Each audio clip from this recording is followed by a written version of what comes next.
Day 4 part 2 video নিয়ে আমরা চলে এসেছি দ্য সিমিলার সোল। এই আমরা এসে গেছি ভক্তপুর দরবার স্কোয়ারে। এখানে একটা ছোট টেম্পল থেকে শুরু করে আর সামনের গাড়ি পার্কিং প্লেস, সেখান থেকে শুরু করে এই টেম্পল, অনেক কিছু দেখার মতো আছে। এই জায়গাটা আপনারা যদি না আসেন তো ডেফিনেটলি মিস করবেন। খুবই সুন্দর একটা দেখার মতো জায়গা, one of the must visit place in Nepal trip.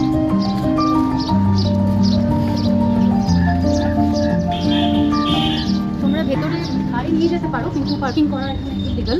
যদি কেউ দেখতে পাচ্ছে না রেখেছে, হয়তো তারা অন্য কোনো কারণে রাখতে পারে, লোকাল হতে পারে বা কিছু একটা ব্যাপার হতে পারে, বাট অ্যাজ অ্যান আউটসাইডার দেওয়া আছে, নো পার্কিং মেনশন করা আছে।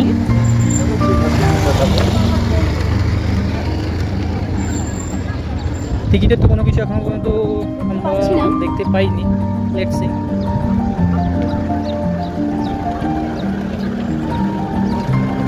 প্লেসটা খুবই সুন্দর, একটা হেরিটেজ।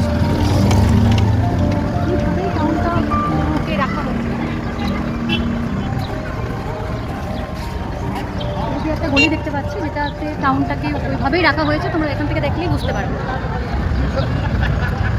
এখানে সেরকম কিছু চেঞ্জেস করা নেই, এটা খুব ভালো জিনিস। এখানে আসলে মনে হবে কয়েক যুগ পেছনে চলে যাওয়া হয়েছে।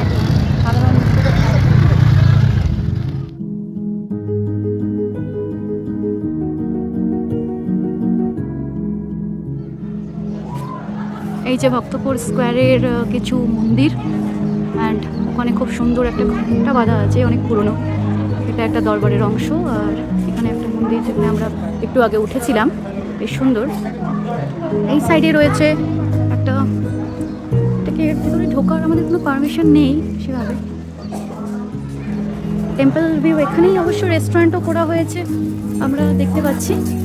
সানলাইট ওইদিকে থাকার কারণে সূর্য রকম। অ্যান্ড এই সাইডে আরেকটি মন্দির, আমরা উল্টো সাইডে একটা মন্দির তোমাদেরকে দেখিয়েছি অলরেডি।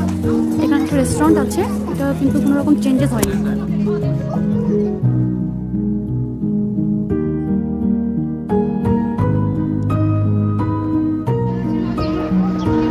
এখানে আপনারা কিছু আর্টিস্টিক লোকও পেয়ে যাবেন। এই দেখুন কত সুন্দর করে আর্ট করছে ম্যানুয়ালি এখানে। এই যে এনার বক্তব্য দেখুন, খুব সুন্দর আর্ট করছে। খুব সুন্দর আছে, আরও আছে। এই যে আর একজন আছে, উনিও খুব সুন্দর আর্ট করছেন। একটা সেন্টার পয়েন্ট, এখান থেকে পুরো সব ভিউটা আপনারা পেয়ে যাবেন।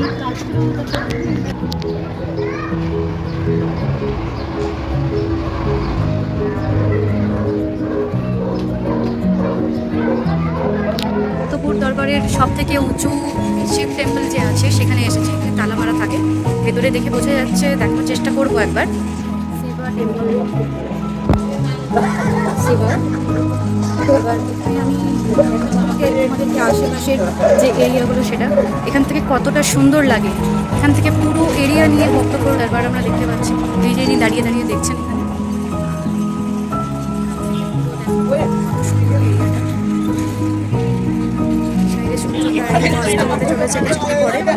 এই জায়গাটা ভেঙে গেছিলো, এটাকে আবার রিপেয়ার করার চেষ্টা করা হচ্ছে।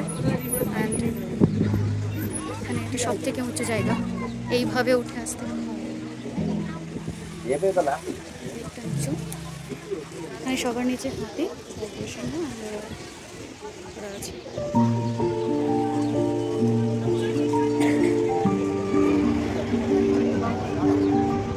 কিছু বলার আছে আপনার? অবশ্যই এই ভক্তপুর দরবার জায়গাটা খুব সুন্দর।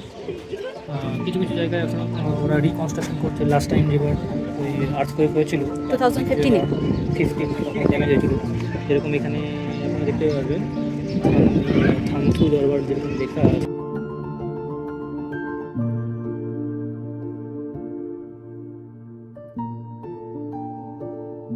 অনেকে এখানেই বসে উপভোগ করতে জায়গাটা শান্ত, অনেকটা উঁচু।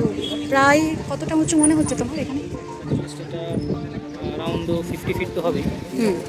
অবশ্যই। আর সিঁড়িগুলো খুব খাড়ায়।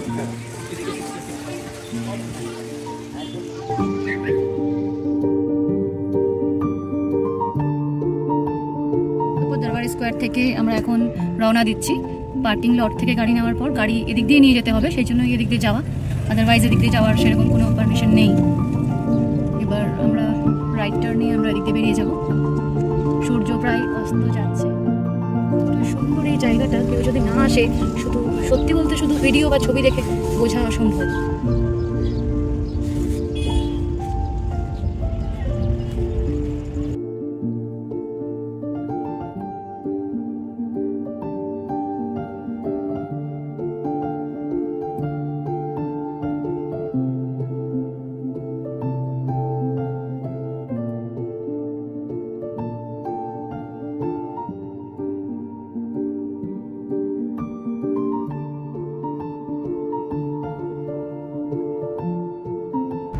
এই যে উনি এখন গাড়ি চালাতে ব্যস্ত।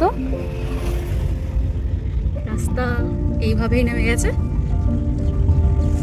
আর আমরা চাইছি আমাদের সিমিলার সোলের জার্নি যেরকম যেন এরকম করেই কন্টিনিউ হতে থাকে বারবার। আর আমরা নতুন নতুন ভিডিও আনি আপনাদের জন্য।